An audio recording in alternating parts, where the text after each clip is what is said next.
the gramophone was a great source of entertainment within the home, and this is what a record album used to look like before it was possible to get several discs on the side of one record. You see, it's a little album with pockets in where you can store your records.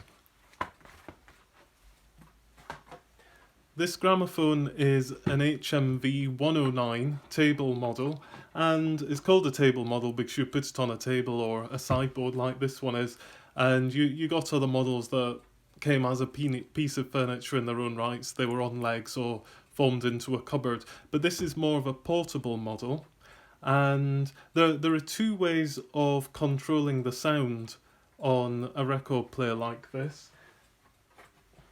In terms of volume, we have different types of needle, and you will see on this tin here, this tin of HMV needles, that's marked soft tone, and so you could buy those in different thicknesses. If I show you a couple of needles here, you'll see, hopefully, that one needle is rather thicker than the other one, and the thicker one provides the louder tone.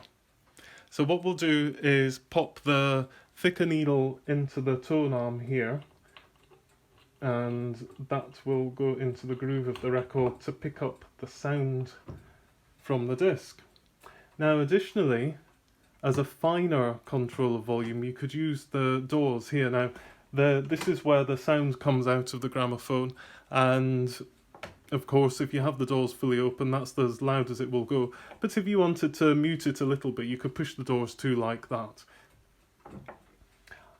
This is not an electric machine, it's totally manual, so all of the sound is produced just by winding the handle at the side, and that puts some energy into the mainspring to drive the record round, and then the actual grooves in the face of the record itself wobble the needle, and that wobbles this mica diaphragm here, which then makes the sound waves travel down through the tone arm and out through the speaker there.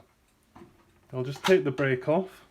Now when you're playing a record player like this, it's important to close the lid because that closes off the hiss that you get from the contact between the needle and the record itself, and you'll be able to tell the difference when I close the lid.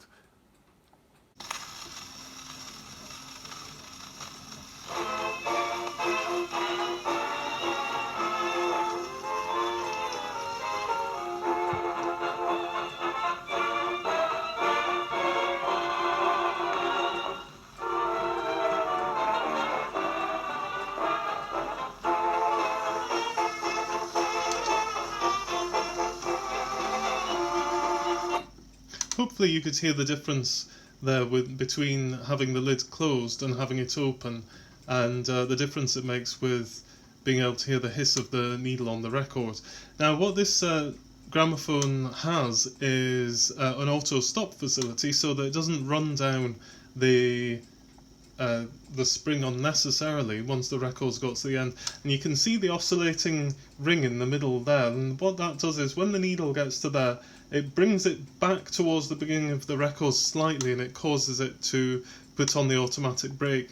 And as we take the tone arm across, you can hear the click click click of a ratchet which controls the automatic brake. So if I pop it down here, it then should stop itself.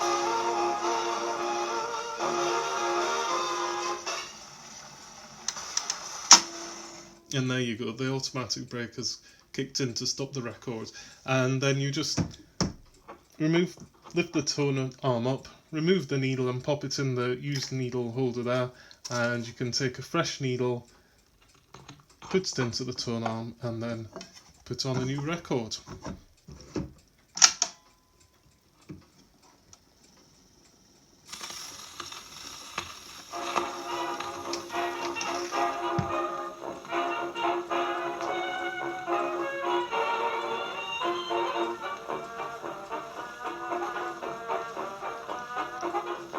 And if the record player starts to run slowly, you just need to turn the handle at the side to give it a bit more energy.